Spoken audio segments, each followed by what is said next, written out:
Hey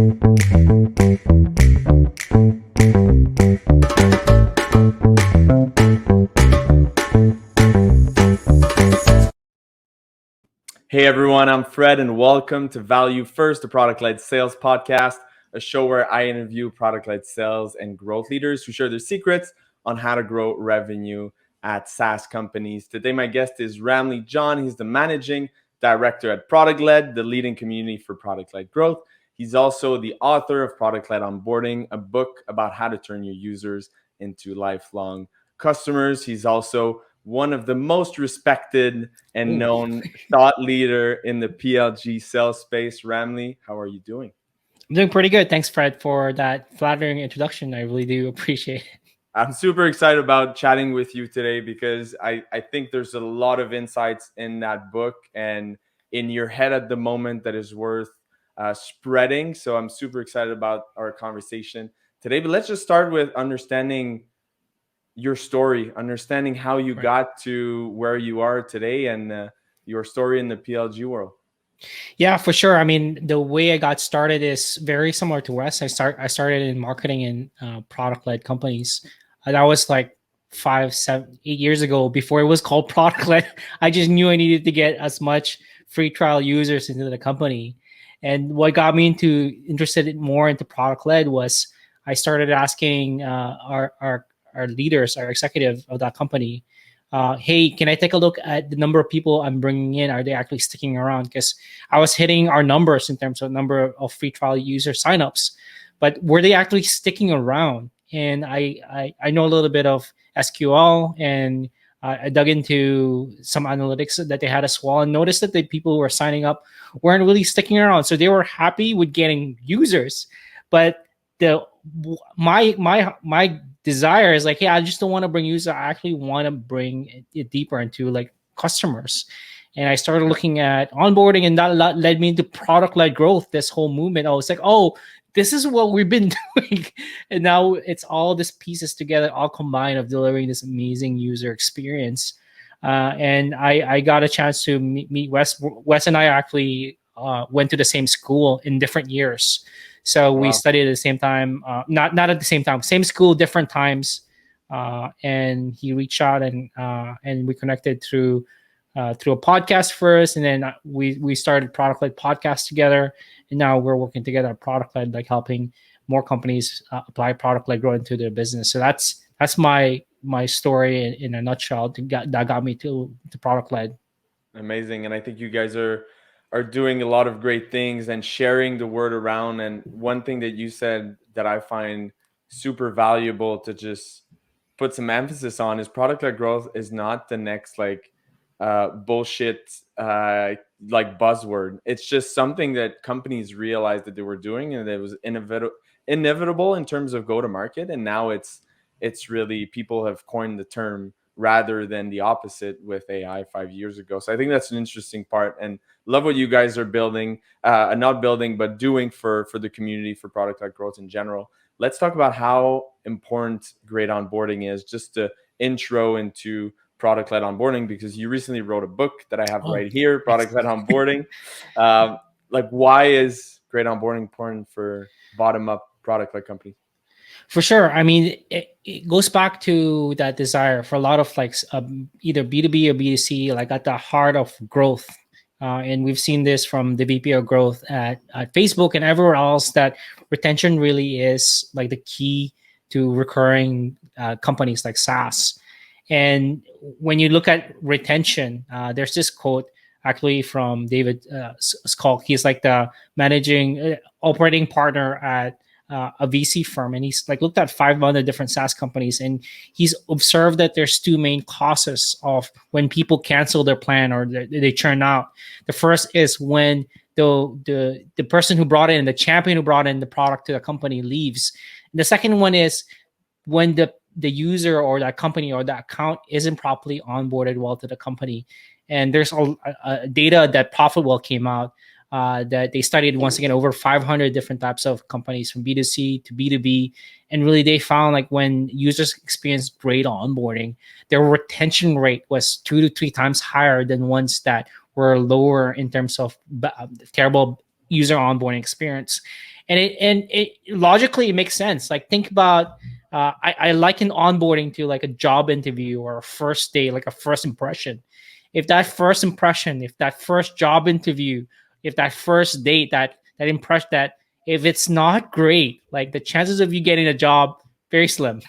The chances of you Yeah. getting a second date, very slim. And the same thing with products. If that first impression is not great, chances are you're either leaves a bad taste in your mouth or you've forgotten it already. So it really does set up that retention, that growth piece really from the beginning. And if you don't get it, if companies don't get it right, then it sets them up on a bad foot from the beginning. So I think that's why onboarding is really great. Onboarding is super, super critical to a company's growth.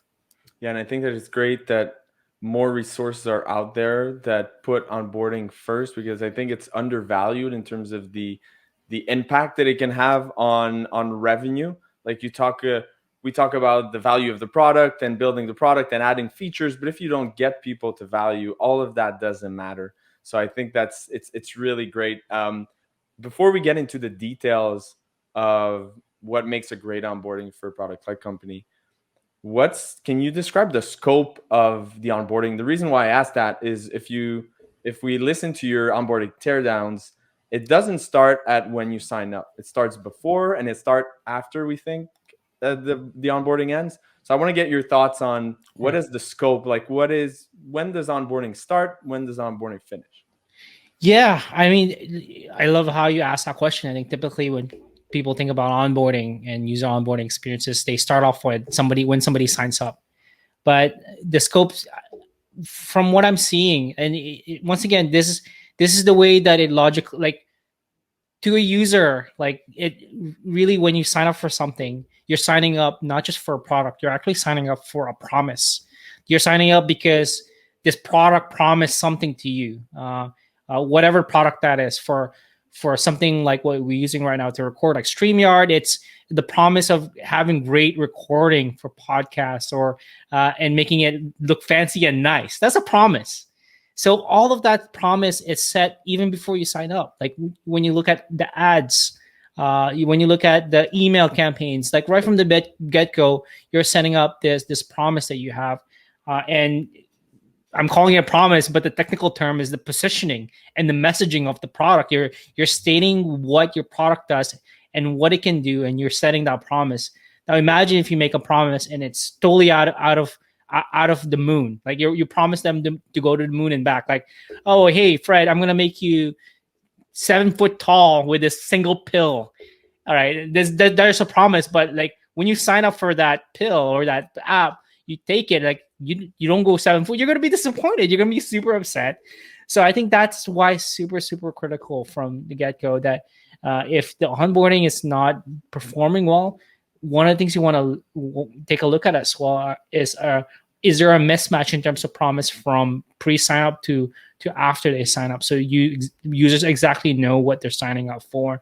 That's the beginning, and near the end would be, I think, super critical to not just get them to what people call the aha moment, but make sure that they get to stick around. So really going back to the retention piece, you want to get them to a leading indicator that they're starting to adopt the product into their workflow or to their lifestyle. That's, for me, is when the first onboarding cycle. And so it's much larger in scope than most people look at. Yeah. Then yeah, exactly. That's how I would approach it. Interesting. What have you seen that are the worst mistakes or common mistakes that people make? One, saw a post recently, like putting tooltips into your product is not great onboarding. I think there's a lot of mistakes like that that people think of. I'm gonna put pop-ups everywhere and it's gonna make like my users successful. What are you seeing in the companies that you advise or in companies that you interview in terms of mistakes that you think are like you need to avoid those when building your onboarding flow? For sure. I mean, you're leading into it already, like the tooltips. But I think even worse, for me, a worse crime is doing a product or tooltips, and you point every single thing out. It's and the analogy I compare it to, and imagine what kind of experience this is if you ever go to Walmart or Costco or like a IGA or some kind of grocery store, a local grocery store, and somebody grabs your hand and they grab your hand, and Fred, and they start pointing out every single item in the store. And he's like, "Hey, Fred, here's the chicken, here's the bread, here's like you're saying, pointing out every single product, and you come and say, "Hey, man, I just need to get me a chocolate bar because I'm hungry." And then you Yeah. point out every single thing out, and I think that's what happens when people are not super clear as to what your promises from the get go. Like, what are the users trying to achieve from the get go? So what happens is you the instinct is, let's point every single thing out. Let's point out every button. Let's point out every single feature. And there's no single focus in terms of like what is the minimum number of features or steps that a user needs to take to achieve that first promise, that first win or quick win from the beginning, so that you capture their attention, and they actually experience that from the. So I think that's what I see over and over again, and I've signed up for hundreds of apps, and unfortunately that's I see it all too often. It's like, let's just point every single thing out. Yeah, they just point every single thing out and tooltips and pop-ups in your face, and that's not the way to do it. I think you guys show a great framework in the book and in the product-led growth class also about the user success canvas and thinking about user stories and jobs to be done. So this leads me to really the first win, the first like aha moment. How would you go if you were an early SaaS and trying to build that onboarding flow? How would you go about identifying that moment and just making it as easy as possible for people to get there? Yeah, you were already mentioning the user success canvas. I think that's super important, is to be super crystal clear what success is for your users, and that in that canvas that we laid out, that there's three elements, there's components of what success is for users. There's the functional side, like this is what they're trying to achieve with your product. There's the emotional side, like what are the feelings they start feeling or avoid feeling as a result of using your product for the first time. And the third thing is around social component, which is how do their boss or their colleagues or their family or their friends want to perceive them or see them once the product is achieved. I think that's the first step, is really being crystal clear once again as to what success is for your users. Because then when you take a step back as to what you now know what success is for them, then you can try to guide them towards that direction, that specific moment, and you can align every single button click, every single, now your pop-ups, you want to point out the minimum number, like the specific features, the minimum number of features they need to learn to learn that to achieve that success. So that's how I approach. If you're trying to improve your onboarding, there you can't go wrong with working your way backwards from what is success to my user, what do they need to do within the product to achieve that success, what is the minimum number of features, minimum number of things that they need to learn to do to get there, and even taking a step further back, what is the minimum number of fields they need to fill out to sign up to achieve that success. So I'm like working myself backwards from that success state all the way to the beginning of the experience. that's Yeah, that's that's super smart.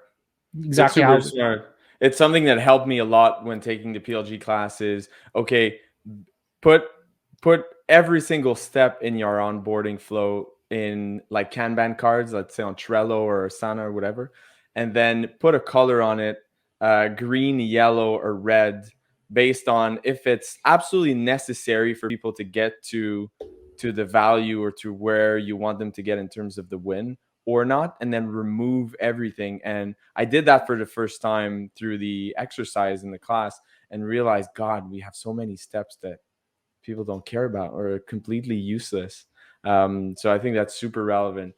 One thing that obviously you get into more details in the book, so we'll talk about a few subjects here. But if people want to get more in-depth example, they can go to the book. But one thing I want to talk about, you've mentioned it in at the beginning of the book, and it's about building that onboarding team. And I think a lot of SaaS companies are trying to figure out buy-in, who owns what, building that team. I think it's a like question mark concept. So can you explain how onboarding and putting onboarding at the forefront of your product strategy affects internally your actual team? It goes back to what I mentioned earlier. Like you asked me, what is the scope of onboarding, right? Like it goes all the way from the beginning to the positioning to the experience.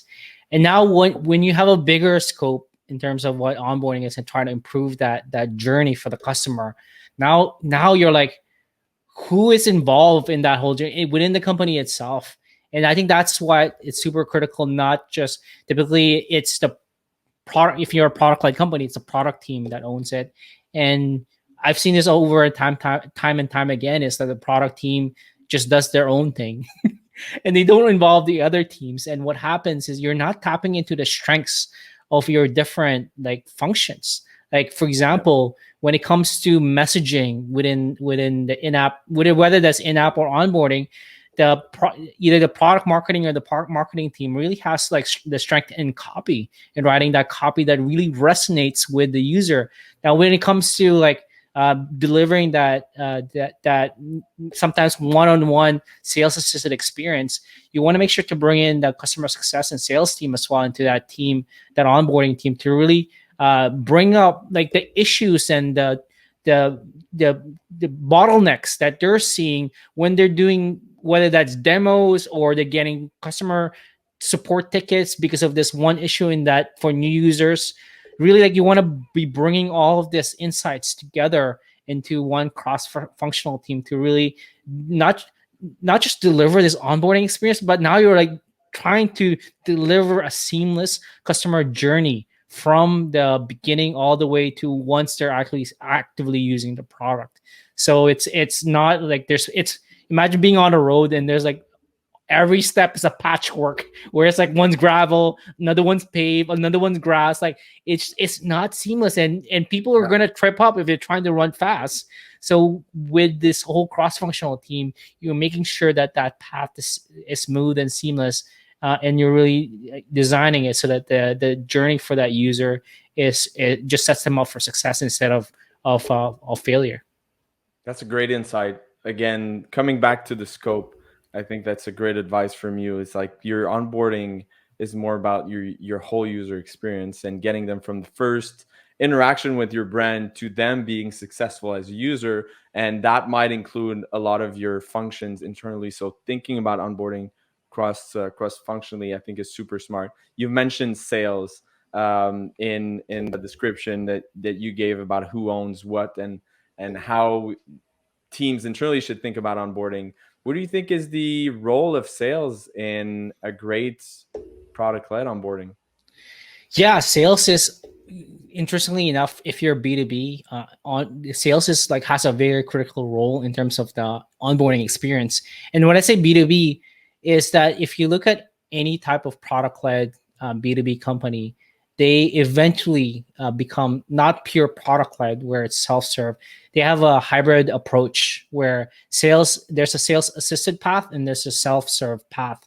And why this is critical is when you get to some point in your journey, in your company's growth, you're going to have people who are signing up who are happy with self-serve. They don't want to talk to anybody in sales. And that's like me. I'm not a big fan of talking to anybody. Maybe it's the introvert in me. I just want to sign up. I want to poke around.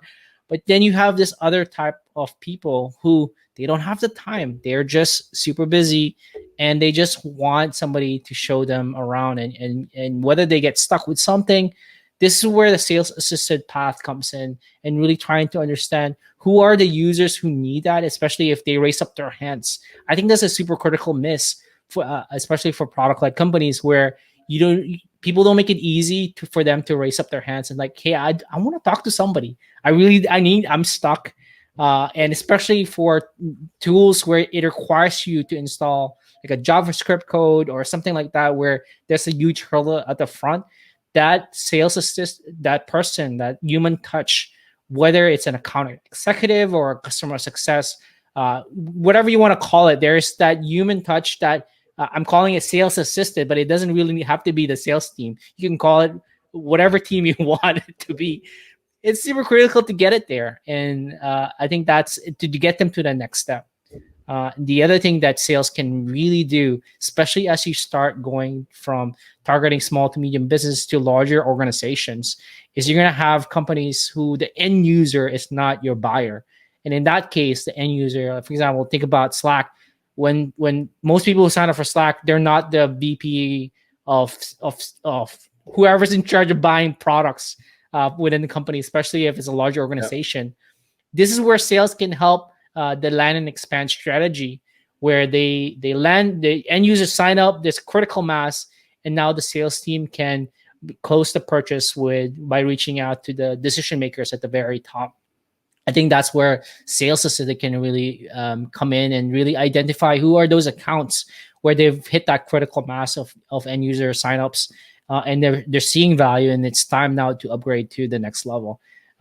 Those are just two examples. I think it really goes back to the data, and there's this data from First Point VC where they found like across the board, whether you're targeting small, medium businesses to higher, Salesassisted really has a conversion rate, free to paid conversion rate that's 2 to 3 times higher. Just because now you're giving people options.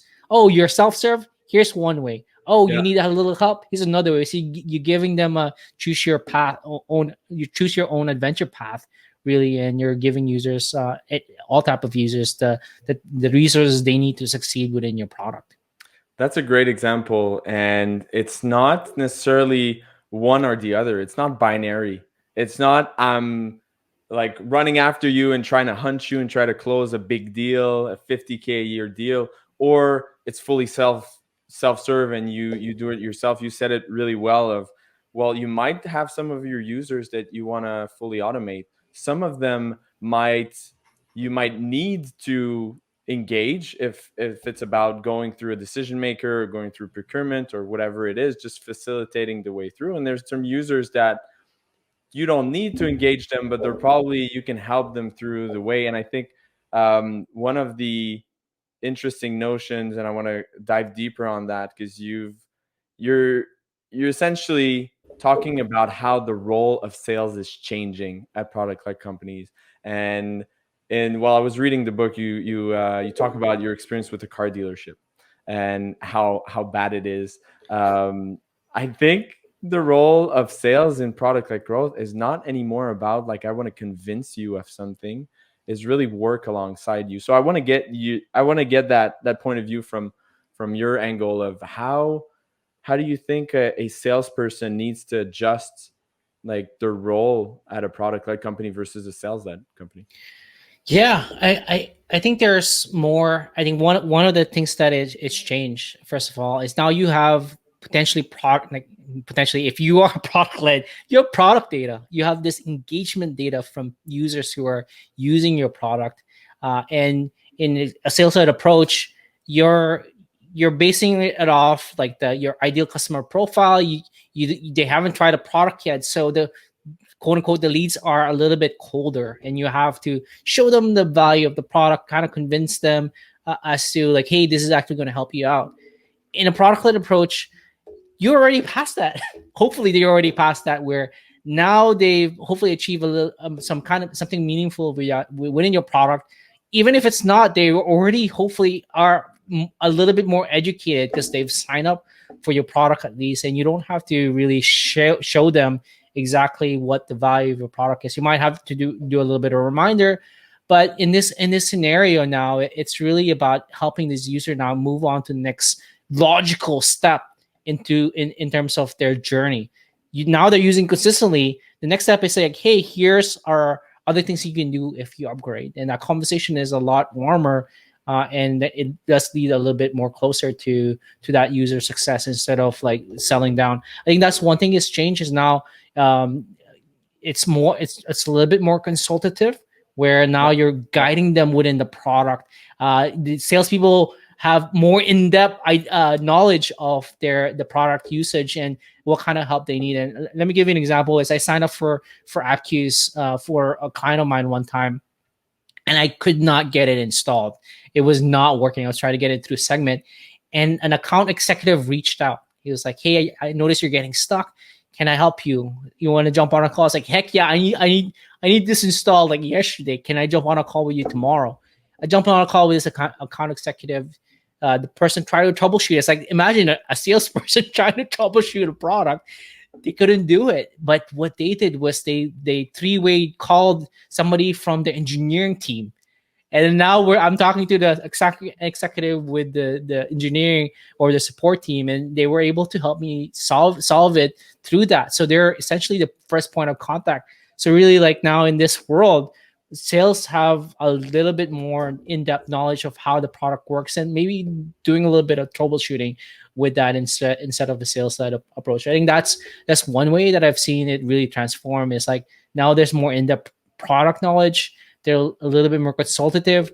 The people they're talking to are a little bit warmer, so their close rate is typically a lot higher than it is more traditional outbound sales. I think those are some shifts, and especially and if I had to add another one, is around that data. And I've mentioned it already. Like, you really now have all this data, this product data, and really for sales to really become empowered with that product data can really help them. It's another way to filter and qualify their leads instead of really like just reaching out to everybody. I remember this sales leader once told me, "Hey, Ramli, there's one, like, for a salesperson to close more deals. One way they can do it is they can do more calls. That's one way. That's one way." And for him, like, that's not how I like to do things. Yeah. The other way to do it is like, let me find the high quality leads and just focus on those. And I think in this way now, you're really now have another way to qualify leads and make sure that you only reach out to the high quality ones and farm that out to your expensive salespeople who cost you money, and really like focusing on that instead of the other ones.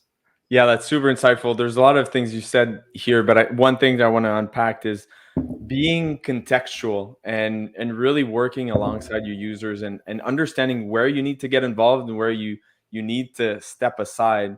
And I think Espen at Userflow, I had a chat with him recently, and I think one great example is how he built his funnel. He's like, I give my users the opportunity to engage with me a lot, but I don't force it. I don't hunt them if they don't need to, because they might just convert by themselves and be happy by themselves.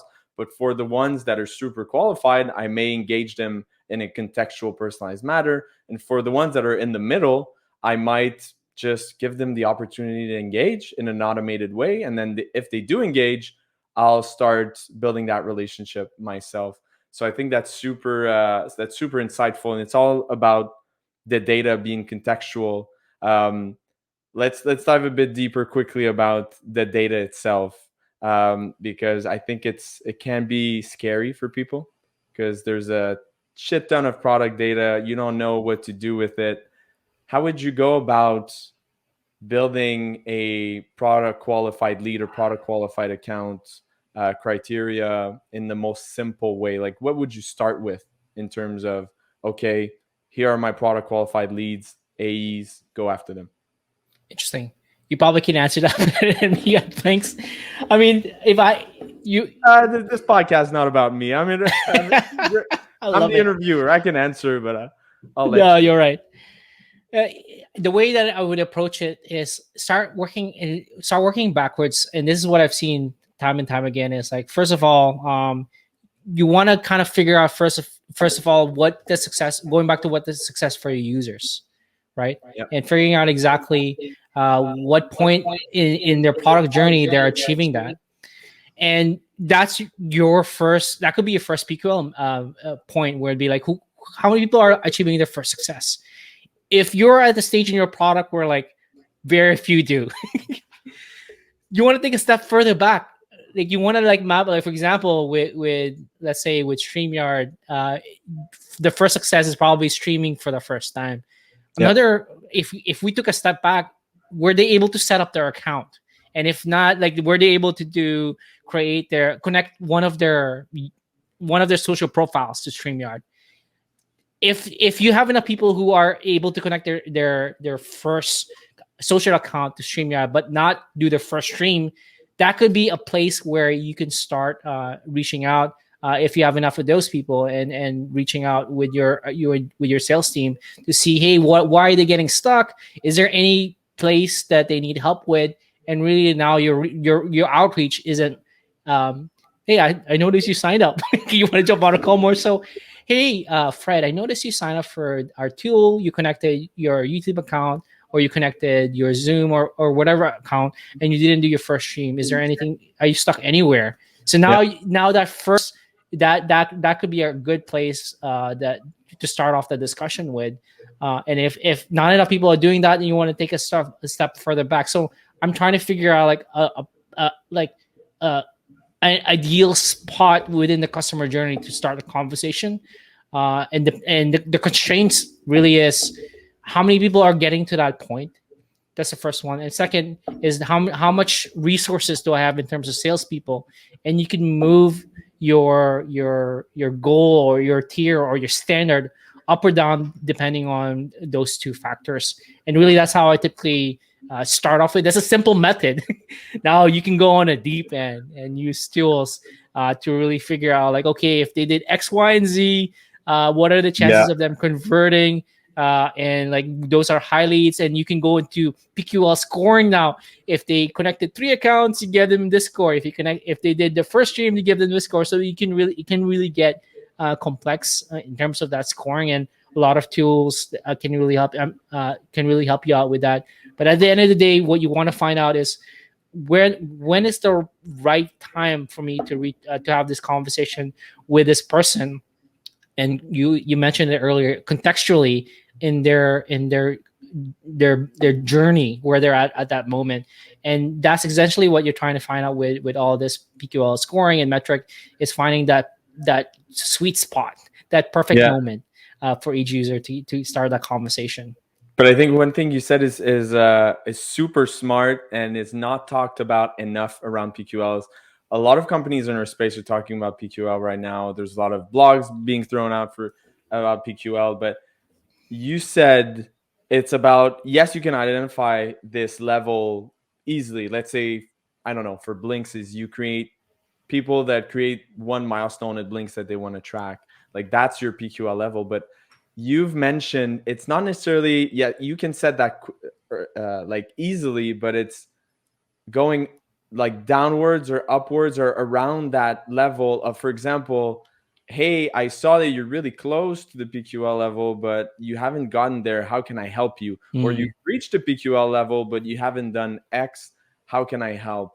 And that really, I think for me, is super insightful of, okay, identify the milestone in your product that correlates to revenue the most and start with something super easy. Let's say X amount of key actions in your product. But then it's how can you go from a PQL to an SQL, I think is something relevant that you're mentioning of, it's like, okay, you have a PQL that's stuck.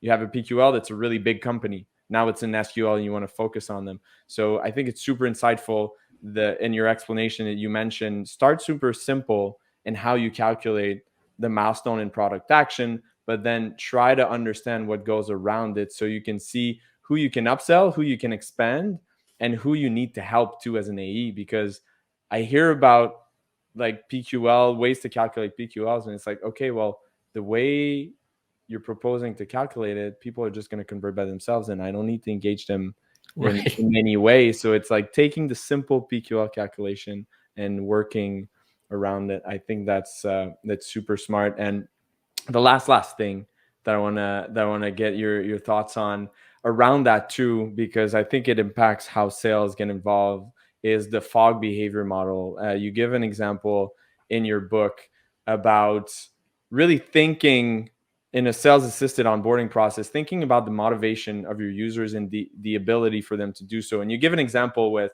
let's say you want to wake up at 6 a.m. and take Right. a 10-mile run. Well, your motivation, your ability to do so are low versus waking up at 6 a.m. and having your shoes on when you wake up and running only 2 miles. How does that impact like the roles of sales in terms of Right. increasing the motivation of people and most importantly, their ability to get where you want them to go in terms of revenue potential? I love how you put it there, like greasing the ability. That was a long question. I'm sorry, but I No, think no, there's no. a lot to unpack in what you said. No, I love it because it's so visual. I think greasing. I think that's at the end, like the that could be another role of the sales team now in this experience is they're greasing that journey. You're now they're thinking about, hey, when you add a human element to it, is it making it easier for users or making it harder? Like Exactly. sometimes it's making it harder. This other thing is it increasing their motivation or is it decreasing their motivation? And ideally, where the point where the sales team adds value, where they make it easier for users, where they're actually helping people get unstuck where they're at, where whether that's getting unstuck with figuring out how to install something or getting unstuck with how to sell up their product to their manager so that they can get more advanced features, as well as the way that they talk, right? More, it's one of the ways to go to increase somebody's motivation is to feel like you're on their side. That's why it's super critical to be more consultative versus more like a hard sell, because when this is typical, if somebody's trying to hard sell you, you're most people will get demotivated. It's like, oh my goodness, their guard is off. It's like, oh my goodness, they're trying to sell me something. So to be more consultative in their approach, seems like, oh, you were on the same side. I'm really trying to help you achieve your goals with all of this, and increase that motivation. So I think you phrased that question really well. Like that's where the sales team now have to start thinking, how can I make this easier for the user? What kind of resources, what kind of connections, what kind of introductions do I need to make? The second is, how is my approach with this conversation with this person, this lead or this user? Is it helping them be more motivated about the product, or is my approach in a way that it actually demotivates them? So I think those are great things to keep in mind when adding sales team to the onboarding mix. Super insightful.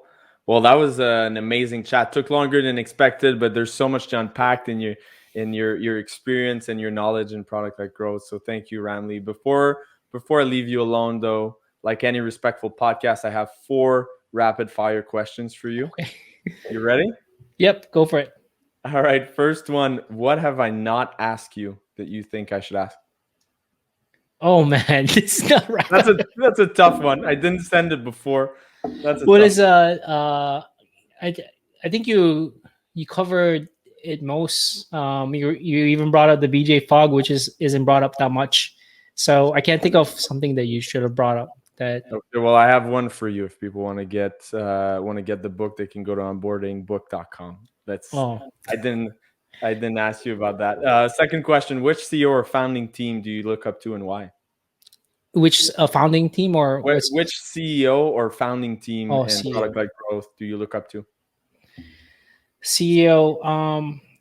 Yeah, I would definitely. I would say the way the Brian Halligan and the founding team of HubSpot has really taken charge of product led. It's been really interesting, and you know, especially that they took the risk to disrupt the way they were selling as an enterprise software, and now really introducing like a freemium. I got to give them kudos because they were already like a massive company, and it's scary to make that shift there. Yeah, absolutely. What's the most underrated tool, growth technique, or skill for sales, in your opinion? Underrated tool or skill. For sales. Um, I would say, and it's still something I'm getting used to, would be like using some kind of like call recorder and really like analyzing my calls. I think that's super helpful, and it really does get you to train like how you're talking to folks and things like that. Good one. Shout out to Gong. Right. Something you wish you knew when you were 20, Randy. Well, one thing, one thing I wish I knew when I was in my 20s is good things take time, man. Like whether that's content, whether that's relationships, whether that's companies. When I tried to rush things when I was in my 20s, it didn't work out so well. So Yeah. I'm just taking my time like wine or scotch. Amazing. Yeah, I've heard that. Honestly, I've heard that one multiple times. I think that's great piece of knowledge there. Amazing. Well, Ramli, I've really enjoyed the chat. I think people were going to get a lot of insight and value from it. If people wanted to learn more about ProductLed, they can go to ProductLed.com. And if they want to get your book and be masters at ProductLed onboarding and sales assisted onboarding, they can go to onboardingbook.com. And what's the best way to reach you? Yeah, for sure. They can reach me on Twitter at Ramli John, LinkedIn, Ramli John as well. And if people want to send me an email if they have any questions, ramli@productled.com as well. Amazing. Thanks, Ramli. Have a good one. All right. Thank you so much. Appreciate it.